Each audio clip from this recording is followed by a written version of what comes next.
A new wave of young stars makes the Chicago Blackhawks an exciting team going into this next season, but questions about where they'll get scoring from leaves them still near the bottom of my power rankings.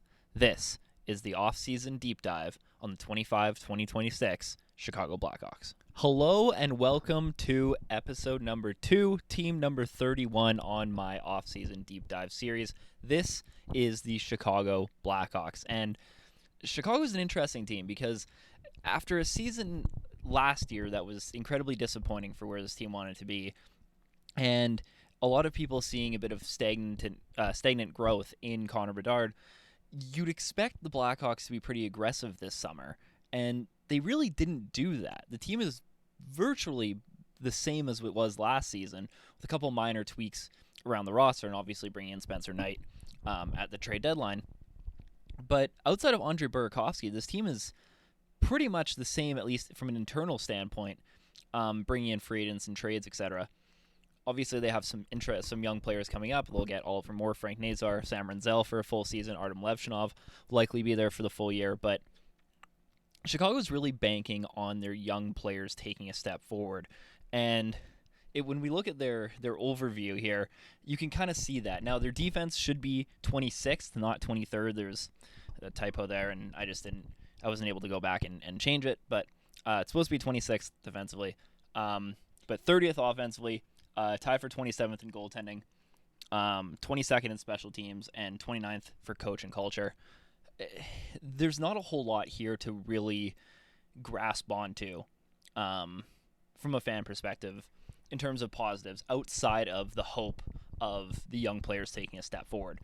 And when we look at kind of the overview of how this team was built, there isn't really a lot to. I think their defensive ability as a team is actually not terrible considering where they are. But really, the biggest question for this team is where the goals are going to come from. And it was a question last year, and we'll get into a little bit down the road here, but goal scoring is still the biggest question mark on this team. And when you have a Connor Bedard who's in the last year of his ELC and he's going to get a pretty substantial pay raise, you'd assume, either at some point this year or next summer, you really need to question kind of the weaponization of the small cap hit that he had for these last couple years. And obviously Chicago was pretty active last summer. Really, at least up to this point, Burakovsky was their really only outside addition to this roster. And I don't know if that's going to be enough to really spark development overall on this team. But before we get into each position group, obviously we're going to touch on the coach and culture. And Kyle Davidson and Jeff Blashill, who they brought in here. Kyle Davidson obviously back. I have him graded as a C. There hasn't been anything that I can look at that's been too egregious for Kyle Davidson, but I also think he's done, I think the Seth Jones trade kind of worked out for both teams. Spencer Knight's looked really good in the very small sample that he was there. Obviously Joe Veleno's gone now. So Joe Veleno is another guy they brought in kind of in that same window. He's gone. And so I don't know. I have questions about how he's brought in accompanying pieces to this team. I think his drafting's been very good since he's been here, but outside of maybe the Levshinov pick, but again, like they picked more for positional need there. And I mean, I don't think Levshinov's going to be a bad defenseman, but obviously Ivan Demidov is sitting there, and that would have been kind of the game-breaking winger that this team desperately needs. But overall, I can't really go higher than a C, and I don't think he deserves to be lower than a C. It's just been okay. And that's basically what the C grade means there. Jeff Blashill, on the other hand, the only time we've seen him was with a bad Red Wings team. You have to assume that sitting under John Cooper for a couple years is going to help his development as a coach. And I don't think the situation in Detroit was very favorable, to be fair. But as for now, C- is kind of the highest I can go there just because we need to see it first. And obviously the season outlook as a rebuilder is a D, and I don't think I'm going to get too much pushback on that. This is a team that I don't think expects to be pushing for a playoff spot this year. If that does happen, it probably means the Pacific is a lot worse than we think it is, because they'll be pushing for that 5th spot in the Central. But overall, there's nothing here that really I can really cling to from a management perspective, and I'm not filled with a ton of hope. Now, Jeff Blashill might come in, and maybe he's a new man after the couple years in Tampa Bay. And I mean, John Cooper scooping me up right away does say something, because John Cooper's one of, if not the best head coaches in the league right now. So being under that pipeline, I think will have some influences on Blashill's game. We'll see if he's made changes since he was in Detroit, because the Blackhawks team should be better than some of those Red Wings teams were, but it's still a bottom of the league team, right? So it's not like he's stepping into a team like Dallas, for instance, who was also looking for a head coach this year, and he's been gifted this Stanley Cup contending roster. This is a roster that needs a ton of TLC, and I don't know if Jeff Blashill has the capacity to do that, because he hasn't shown the capacity to do that, right? Obviously, he did a good enough job in Tampa Bay to earn another job, but Tampa Bay already had a pretty, good system, right? They won 2 Stanley Cups with that system. So I'm nervous about it. I don't think it's as bad as the initial reaction was, and my initial reaction was, but it's definitely something to kind of keep an eye on as we move forward. Looking at the Blackhawks last year, their goals, their finishing ability was definitely the biggest thing that stands out here. But the worrying thing for me, as an onlooker to this, is they finished 4th in finishing ability relative to their what their expected goals were. And I mean, they had the 6th best power play, again, relative to their expected goals numbers. Their expected goals numbers on the power play were really, really bad. But their finishing ability was incredible, and a lot of that was on the back of Ryan Donato getting 30 goals, who we're going to touch on later. The problem is they had the 4th best finishing in the league, and they're still 26th in goals for, right? So that doesn't, they heavily outshot their expected goals numbers, and they were still one of the worst teams in the league at scoring goals. And that really, really worries me, because PDO would tell you that this team is going to fall back to earth in terms of their finishing relative to their expected goals. And that means that their scoring is going to get even worse than it was. And they really didn't bring in anything to help that. So you're really hoping on the development of, more Nazar and Bedard to really carry that load and offset that. And even if they are able to offset that, and this team's able to get back to about where they were in terms of goals last year, it was still 26th in the NHL. So that really concerns me as an onlooker for this team. And I don't know if that problem's been addressed, and clearly it hasn't, because Andre Burakovsky isn't going to come in and score 30 goals next year, likely, right? In all likelihood. So we'll see what happens there, but I am slightly concerned about this team from a scoring perspective. So you look at this offense, and obviously, your big players here are going to be your Bedard, Nazar, and more, as we've talked about. But around that, I mean, Tervo Teravainen is somebody that I thought had a really underrated season last year, and is a pretty underrated player for a while, both in Carolina and then back in Chicago here, obviously. Ryan Donato, obviously, with the crazy offensive output season last year. The reason why he's only a C+ here is because of that heavily outshooting his typical percentage, and we'll get into him a little bit deeper here. But, I mean, other than that, Jason Dickinson's somebody I'm going to touch on a little bit later, but one of the best defensive centers in the NHL, and I think he's a really, really underrated piece, and somebody the Blackhawks should try to hold on to unless they get a pretty good offer for him in the trade market. Nick Foligno, same thing, very solid defensively. Tervo Teravainen, again, same thing there. And Ilya Mikheyev, another guy who's been extremely good defensively. So not allowing goals, at least from an offensive perspective, shouldn't be a big challenge for this team, which can offset the concerns about scoring. But overall, I mean, as this offense stands, there's nobody on here outside of Connor Bedard, and he really hasn't shown it to a full extent yet either, that can come in and be a major game-breaking forward. And I think a lot of it's been speculation, right? There's speculation about them with Mitch Marner, and they didn't end up doing that. There's a lot of speculation about Kaprizov maybe coming here. But until that happens, it's kind of a mess. And if you strike on Kaprizov, then I don't know what the plan is, right? You're kind of just hoping that a free agent comes to your team eventually. And that's not very solid from an overall team building perspective. But I mean, everybody's talking about Connor Bedard, and I think his underlying numbers here do not tell the whole story, right? His underlying numbers so far through the first 2 years of his career have not looked great, and that's concerned a lot of people who are purely looking at that. But I mean, his microstat numbers are a lot better, and I think this is a symptom of just being placed around really poor players, because his fundamentals have been actually pretty solid. They just haven't shown up, even in like just watching him from a casual perspective, because of just how bad the players around him have been.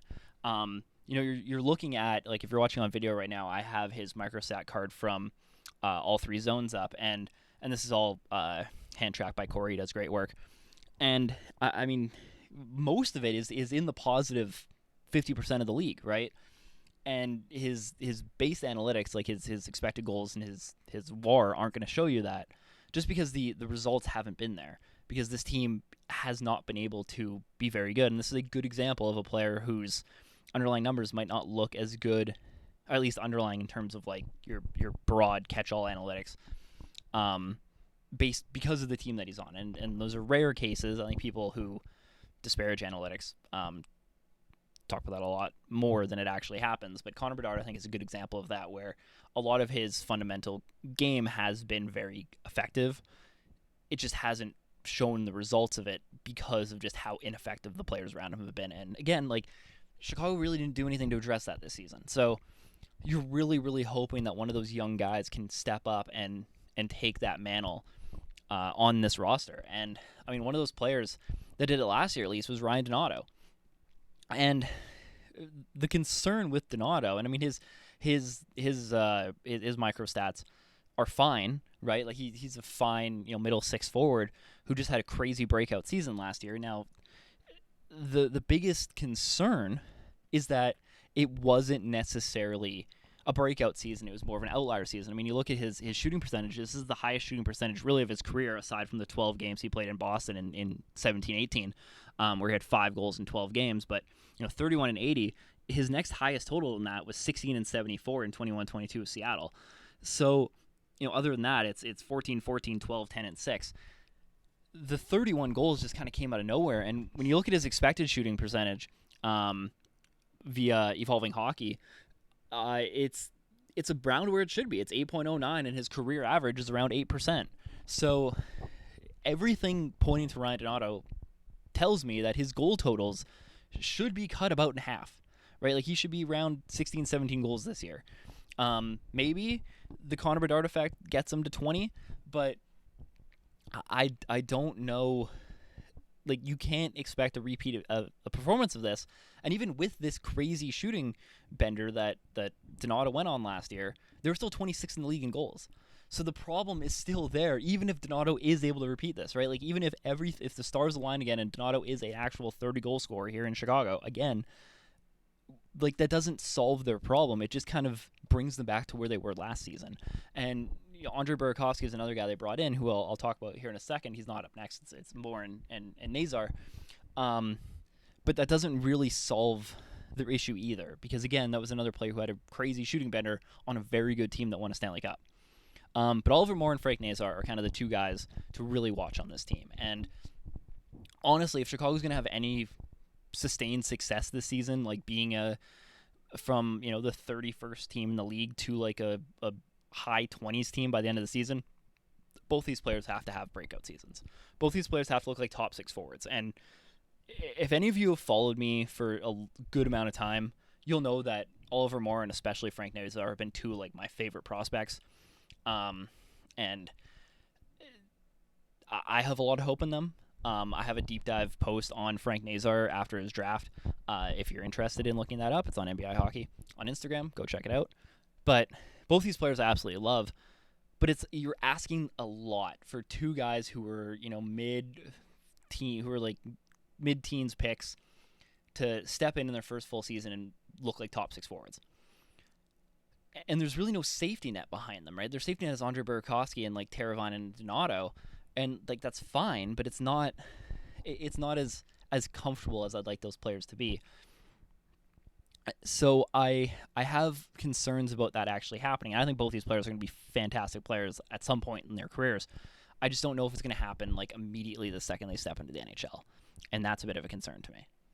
Speaking of Andre Burakovsky, who I just talked about, uh, again, like Burakovsky's been a middle six, third line kind of forward, and if he's going to get thrust into maybe the top line with Bedard, because they need to find that extra scoring, and Burakovsky really hasn't shown that. He's exactly in the middle of the league in terms of finishing. He's 20% in goals. This isn't a player that's been putting up insane point totals the last couple years since his insane year in Washington, and if that's what they're banking on, like it doesn't seem like a good plan. And like Burakovsky is a nice complementary player on like a third line, but he's going to be asked to do way more than that in Chicago, and I don't think that really solves the problem, right? This all comes back to the goal scoring issue. Like I think the rest of the team is actually like competent enough everywhere else. I think defensively this team is fine. A lot of the underlyings for some of these players are fine, but it's just they need that goal scoring, and none of these players, like any of these players, could pop randomly like Donato did last year, but it doesn't really solve their issue. It just kind of like puts a band-aid on it for this season. It's not sustainable over the course of 3, 4, 5 years when this team really wants to be competitive, and I think that's what this team's missing. And getting a Mitch Marner would have been great, but there's probably a good handful of teams, and it sounded like there was, that were in on Mitch Marner. And there's players out there. Like I think like a Victor Olofsson would be a great fit on a team like Chicago. And maybe this is me predicting the future. Victor Olofsson ends up in Chicago, but I'm like a guy like that seems like a good bet for like the third line for a team like this, because he has that scoring ability and he's kind of shown it more consistently in a depth role than some of these other players have. So that's somebody that I would be looking at if I was Chicago at least. But at this point, like that hasn't happened yet, and I don't think Burakovsky fixes their issue. Toivo Teravainen is a player I want to talk about because I love Teravainen. He's somebody that I've liked since his days in Chicago the first time, and this is a guy that puts up great underlying numbers. His metrics are fantastic, but again, like it doesn't. His counting stats won't necessarily match up with that, but he's a very good role player you can kind of throw out your lineup, and that gives the Hawks some flexibility. This is probably like the best like full toolkit player they have on this team that can just get thrown into like any situation and be competent. Maybe the penalty kill numbers aren't great. It's probably the only area I keep him away from. But other than that, it's somebody that you can kind of just throw in any situation, defensive, offensive, with a lead behind, and you're going to get pretty competent play out of him no matter where you put him. And having a Swiss Army knife player like that is very helpful for a team like this. Tyler Bertuzzi is another guy that you're kind of hoping can have that role as well, although last year was kind of a down year for him. But if Teravainen can kind of continue this play, that will be very helpful as like a secondary option for this team. But even then, like it's a good option, but you need 2 or 3 of those players to really be competitive. I really like Teravainen. I want to touch on Jason Dickinson a bit because I talked about it in the beginning, and offensively, you're not going to get much out of Dickinson, but man, he is one of the best defensive third line centers in the NHL, and I really like that for this team. I think his $4.3 million cap hit is kind of insane for what he does, but if it's not in Chicago, and if that's the number he wants to be at, if I'm the Hawks, I'm just kind of like, I'm good. Like, I'm good with that. But if he's going to be around and he's going to stick around at a lower, more reasonable cap hit for what he does, he's a super useful player because he takes a lot of that defensive responsibility off of these young kids, whether he's playing with them or he's the one getting into those defensive zone situations, and you're letting the younger guys play more offense.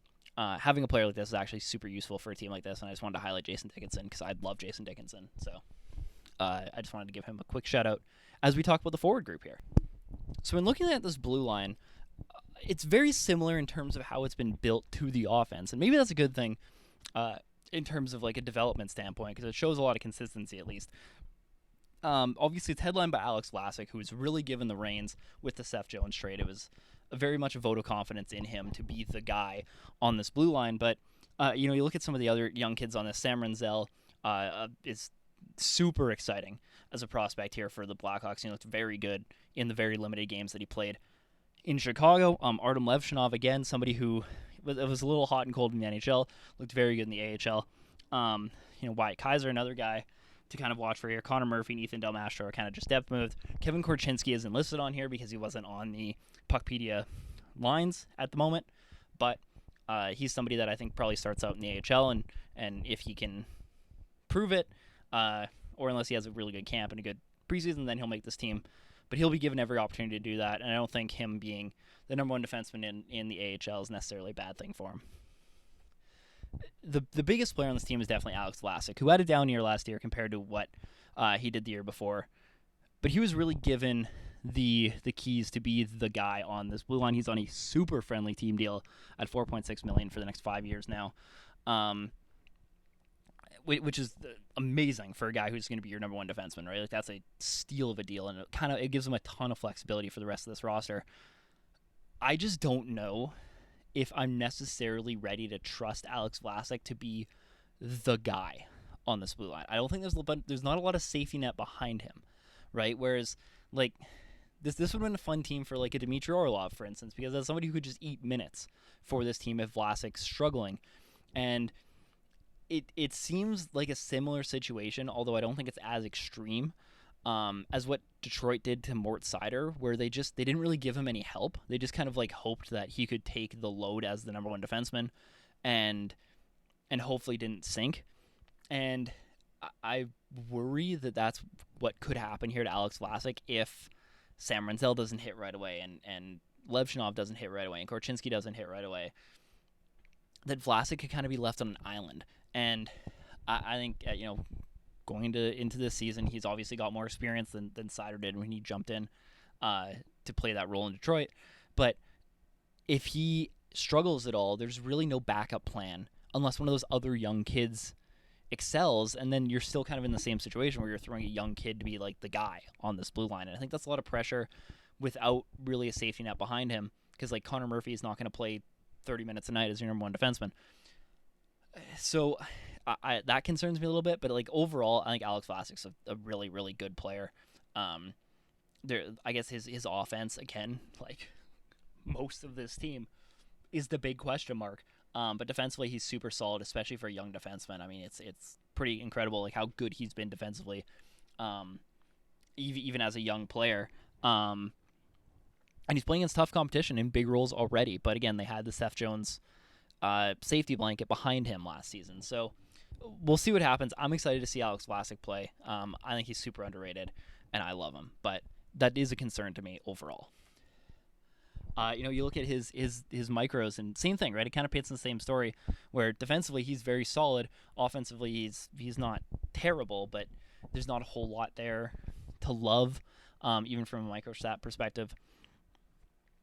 I think if he can develop that and can kind of grow that, because again, it's hard for me to see him being a true number one, and I don't think that's necessarily the goal at the end of it. Maybe Renzel or Levshinov. Like obviously you draft Levshinov that high because you expect him to be your true number one defenseman at some point. So that's obviously the plan at some point. But again, like I don't know if Levshinov has like the super offensive upside either. So that's really like the thing. It's the very core story here with the Chicago Blackhawks. It's just where's the scoring going to come from? And it was a question last year, and it's still a question looking at this team now. So I don't know. I like Vlasic though. I think he's very good. He'd be good like number 2 guy, number 2, 3 guy. But he's gonna be asked to carry a lot of load this year, and that could be very good for him, or it might not be. But time will tell. As for Sam Renzel, obviously not a ton of data on him, but this could be your offensive guy, right? 32 points in 40 games last year at the University of Minnesota. He had 5 assists in the 9 games he played in the NHL last year, and he looked extremely dynamic. But again, it was a very small sample size, not a lot to go on. So it's a lot of hope here with Renzel at the moment, but he feels like a guy who's going to step right into the NHL, and he's going to have a very good shot to step right into the NHL right away, because there's not a ton of logjam on this team on the defensive side of the ice. He's going to get a good shot at it. I'm excited to see what happens when they get to training camp and the preseason. Renzel's going to be one of those guys that I'm really watching from Chicago in terms of like preseason skill level, and to kind of see where he fits after an off season, getting ready. After those 9 games in the NHL, what's he going to look like?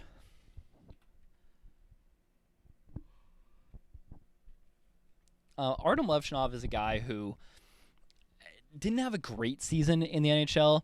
Obviously, he split games, only 331 even strength minutes in the NHL last season.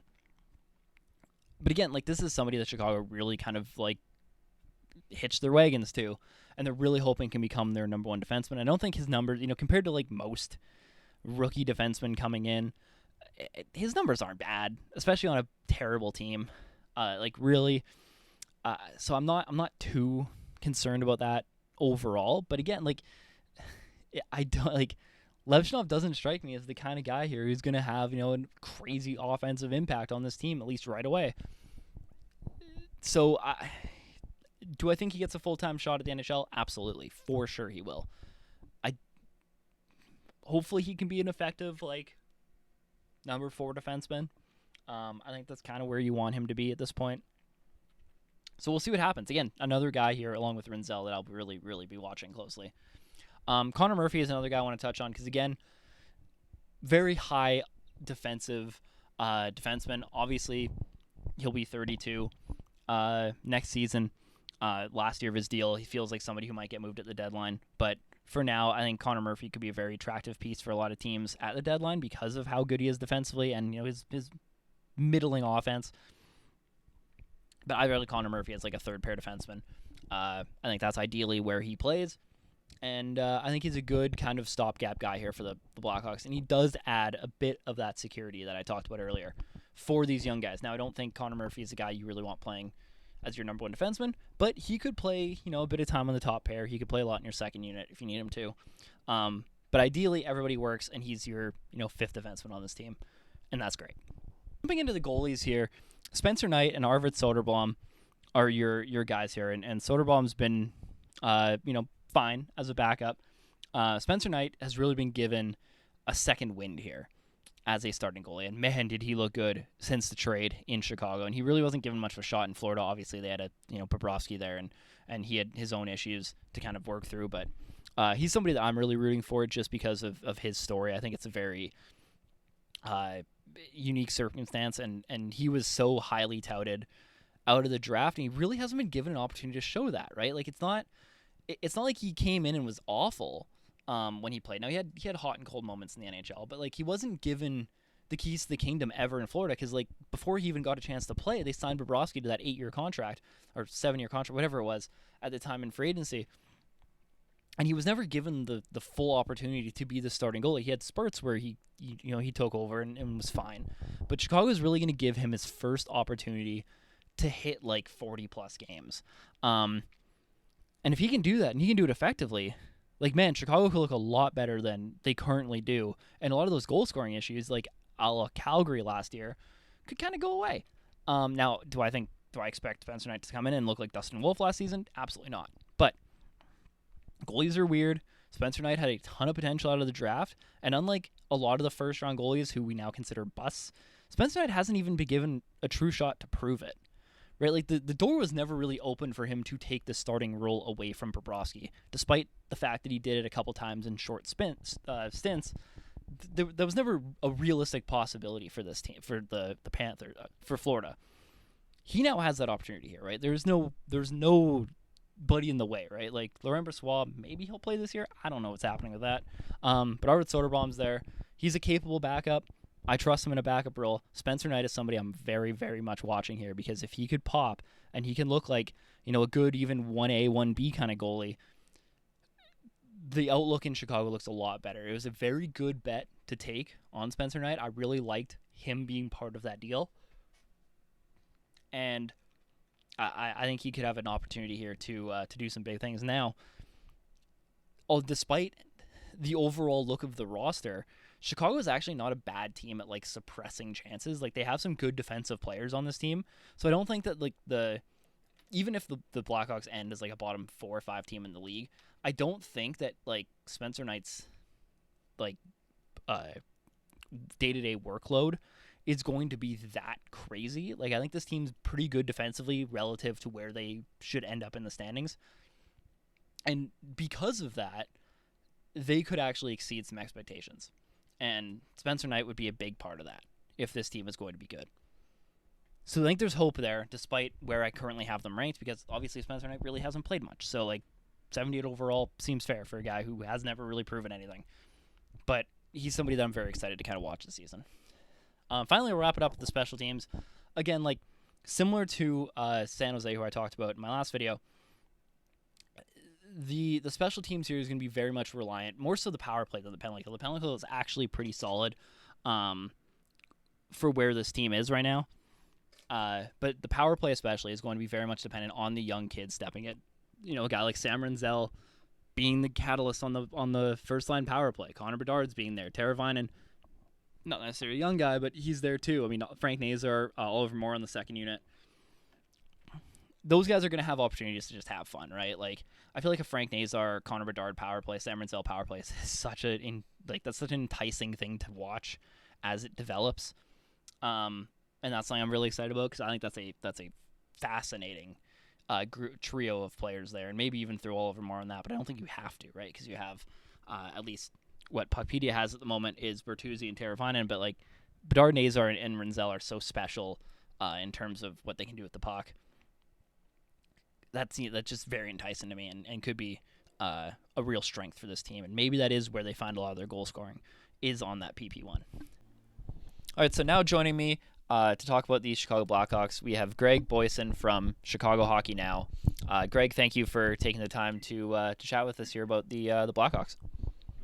Absolutely. Anytime to talk hockey is good, especially in the middle of summer when there's no hockey. Yeah, exactly. You definitely miss it for sure.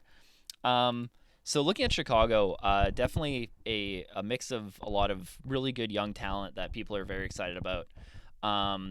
What are some expectations that fans should have going into this season for Chicago? That could be win totals, just development. You can kind of take it wherever you want, but what should be some expectations for fans moving in?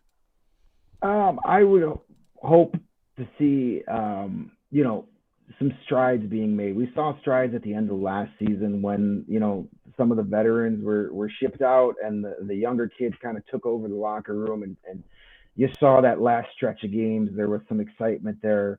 Guys like Frank Nazar, Sam Renzel, and Oliver Moore make their league debuts, and you just saw a looser, more exciting team than we had seen much of that season. So hopefully that carries over. In my eyes this year, a successful 25-26 season is not necessarily going to be based on point totals. It's not going to be based on wins. It's going to be based on if guys like Connor Bedard and Frank Nazar and Sam Renzel and Artie Levshinoff, all these young core guys that we've been hearing about for years that are finally slowly starting to make their NHL debuts, if all those guys take another step or two or three, and those are the guys at the end of the year that are your best players, then it's a successful season, regardless if it's 50 points or 80 points. Those are the guys that need to do it. If you get to the end of the season and say you have 81 points and you just missed a wild card spot, but it's Teuvo Teravainen and Tyler Bertuzzi and Andre Burakovsky leading the team in every statistical category, that's not a successful season in my book. You got to have your young kids, your guys that are going to be here for the long distance, start to do all the heavy lifting. Yeah, I think that's a really good point, just about who's doing the heavy lifting for the team, as you said. So kind of following up on that, is there a prospect or a minor leaguer that hasn't quite made a full NHL impact that you're really excited to see get the opportunity to do so this year? I mean, there's a long list, and we can have 3 or 4 episodes just on some of these guys. But I think we only saw a little bit of what Sam Renzel is capable of. I think he's a guy that won't play a game in the AHL his entire career. I think he's an NHLer from day one. So I'm excited to see what he's going to do over the course of a full season. We saw a little bit of Artem Levshinoff last season. We saw flashes of him in Rockford where you saw why he was drafted second overall. So I'm excited to see what he does in his second pro year, regardless if it's in Chicago or Rockford. I expect, about half and half maybe this year. Guys like Kevin Korchinski, I want to see what he does in year 3. I really was impressed with what I saw in the AHL playoffs last year, especially in that series against Milwaukee. He kind of ramped up his physical play, wasn't backing down from the older, bigger, meaner Admirals players. So that was encouraging to see. I want to see more of that. And as far as forwards go, there's a lot of guys that are just probably going to be in Rockford this year. It's going to be Nick Lardis' first pro season. He captivated the Chicago fan base last year with his huge goals, over 70 goals in the OHL last year. Does that shot translate to the pro game? What is he going to do? I expect him to be in Rockford, but we'll be definitely keeping tabs on him. He's got a lot of people excited here in Chicago. So, you don't want to put a ton of pressure on a kid like that, but, let's see what he does going from juniors to pros. It's probably going to be a little of a bumpy road to start, but by the end of the year, I'd like to see where he's at. He's somebody that I've definitely heard about just from the outside of Chicago. So I'm sure Blackhawks fans are excited to see him get an opportunity even in the AHL. If you had to pick one area of this roster that needs work or isn't quite like up to the level that you would like to see it, what's kind of an area of this team that would need kind of a bit of TLC from management or like in that sense? Hopefully that made sense. But that's an easy question. It's goal scoring. You got to score goals. As much as the game evolves every year and different styles, depending on who's winning the Stanley Cup, are tried to be, copied across the league. You still have to score goals at the end of the day in order to win. And the Blackhawks have struggled that mightily the last couple of seasons. There was a famous clip. Assistant General Manager Norm MacGyver at the Blackhawks do their every shift kind of behind the scenes YouTube show. And the last season before the last episode before the regular season started, there was a famous clip of Norm MacGyver. They had all the names on the board of their roster, and he looked at Kyle Davis and said, "Where are the goals going to come from?" And that got referenced a lot last season because the goal scoring is down. You can't just have Connor Bedard go out there and score every goal and be your main driver of the offense. You have to have more.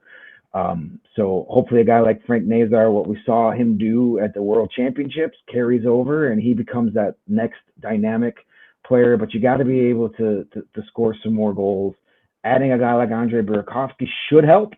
But he's a guy that, he's struggled to stay on the ice and underachieve a little bit. He had his best year playing for a Stanley Cup team, a roster full of all-stars, and he shot 18% that year. So, funny how that works. So you definitely got to find some more offense. Jeff Blashill, the new head coach, is a guy that believes that good defensive habits lead to more offensive zone time, and that's been part of the problem too. They don't score goals because they never have the darn puck. So more puck possession will lead to more offensive chances, which ideally and theoretically leads to more goals.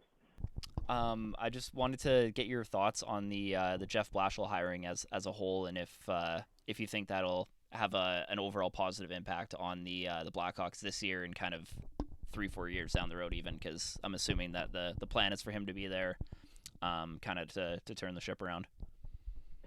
Yeah, to be honest with you, when his name first started popping up, it was kind of meh. Okay, that's a guy. Yeah, I've heard of him. And the way the Blackhawks have operated under Kyle Davidson is they're pretty tight-lipped. So once you heard the Blashill name get out, you were pretty sure that that's the guy.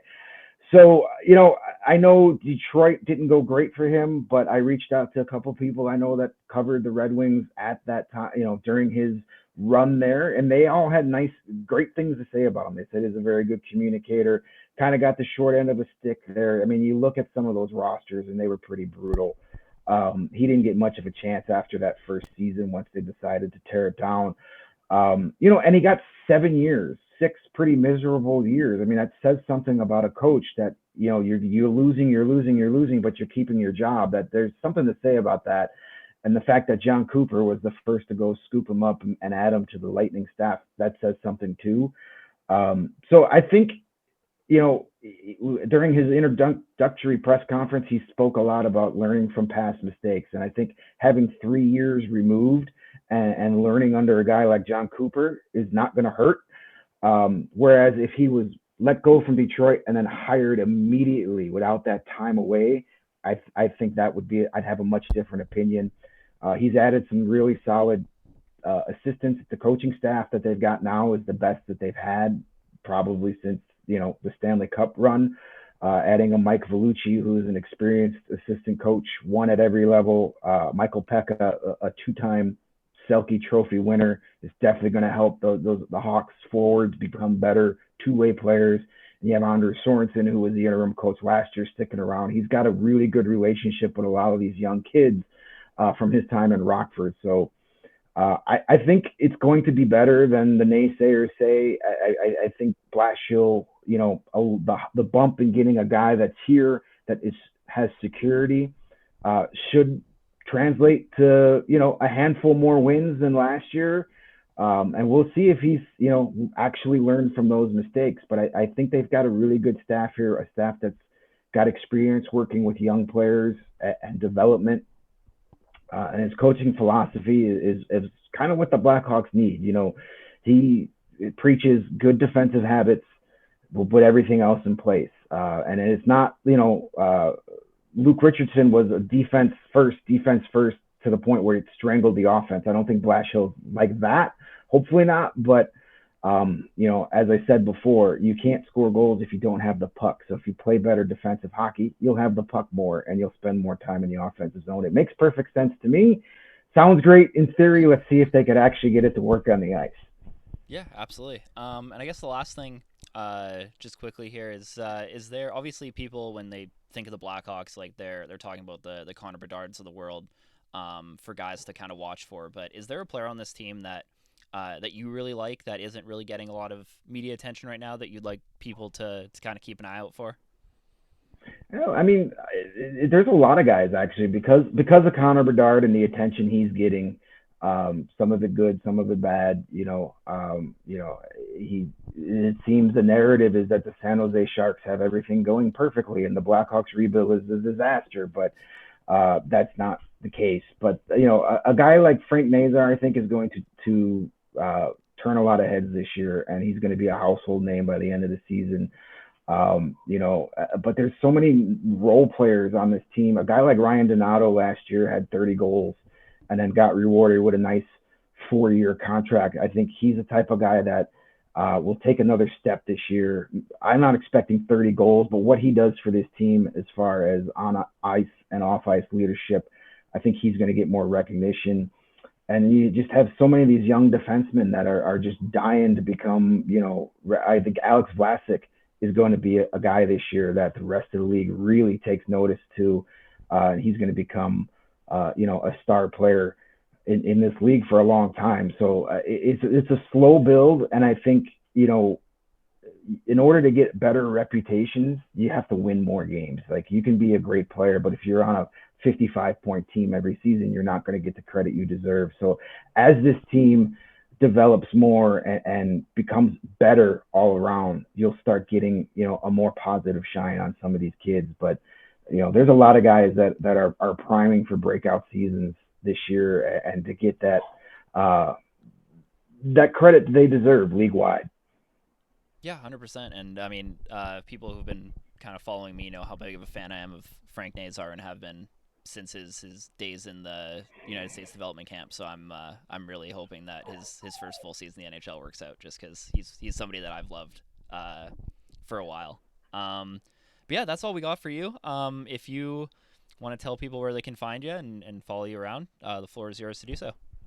Yeah, absolutely. I'm active on Twitter or X, whatever they call it these days, and Blue Sky as well. I try and stay just as active. Everything I send on X, I send over on Blue Sky too, because I know a lot of people are dying for hockey content over there. So just follow me at Greg Boysen, Boysen there, and I do all my writing these days over at Chicago Hockey Now. You can follow that on X as well. We got a Facebook page.